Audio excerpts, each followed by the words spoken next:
Federation cup ফুটবলের প্রথম কোয়ালিফায়ারে কিছুক্ষণের মধ্যেই মুখোমুখি দুই জায়ান্টের দ্বিতীয়ার্ধের খেলা চলছে।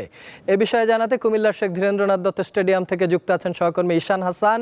ঈশানের কাছে জানবো সর্বশেষ খবর।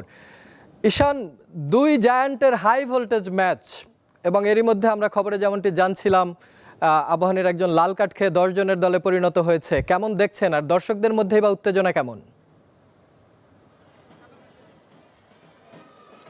সাকিব, আপনাকে প্রথমে বলে রাখতে চাই যে প্রথমার্ধের যে খেলা, প্রথমার্ধে দুই দলে যেভাবে আসলে আক্রমণ করেছে, পাল্টা আক্রমণ আর আক্রমণে কিন্তু আসলে ভরপুর হয়ে উঠেছিল এবং কিন্তু আনফর্চুনেটলি বা আমরা দুঃখজনকভাবে বলতে পারি যে কেউ আসলে গোলের দেখা পায়নি। উল্টো কিন্তু আসলে 48 মিনিটে বা অতিরিক্ত সময় আমরা বলতে পারি যে ওই সময় আসলে একজন বাবলু যিনি তিনি কিন্তু আসলে লাল কার্ড খেয়ে এখন আপাতত আবাহনী 10 জনের দল নিয়ে খেলছে। তবে আমি সর্বোপরি যদি আপনাদেরকে বলতে পারি যে আজকের এই মাঠে ম্যাচ নিয়ে যদি আমি বলি যে আপনার দর্শকের উপস্থিতি কিন্তু আগের থেকে অনেকটাই বেড়েছে এবং এখন পর্যন্ত কিন্তু আসলে জনগণ আসতে শুরু করেছে।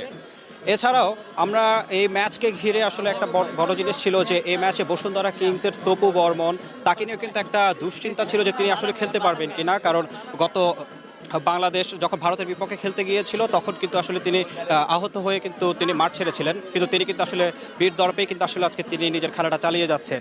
এছাড়া আবাহনীতে যদি আমরা বলি, আবাহনীতে তাদের যে বিদেশি দুইজন খেলোয়াড় ব্রাজিলিয়ান এবং নাইজেরিয়ান, তারাও কিন্তু আসলে আজকে মাঠে আছে, কিন্তু এখানে দুঃখজনকভাবেও আবাহনী কিন্তু এখন 10 জনের দল নিয়ে খেলছে।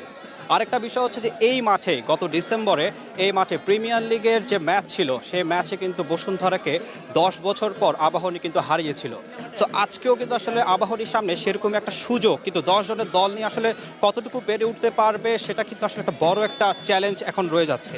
কিন্তু এছাড়াও যদি আমরা বলি যে দর্শক, আমরা দেখতেই পাচ্ছি দর্শকও আসলে তা খেলোয়াড়দের কিন্তু যথেষ্টভাবে করছে।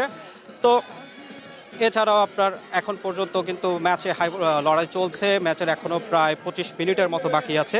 তো দেখাই যাক আসলে ফলাফল কি দাঁড়ায়। তো আমরা যদি এখন পর্যন্ত এটাই ছিল আসলে এখানকার আমার কাছে সবশেষ। সাকিব।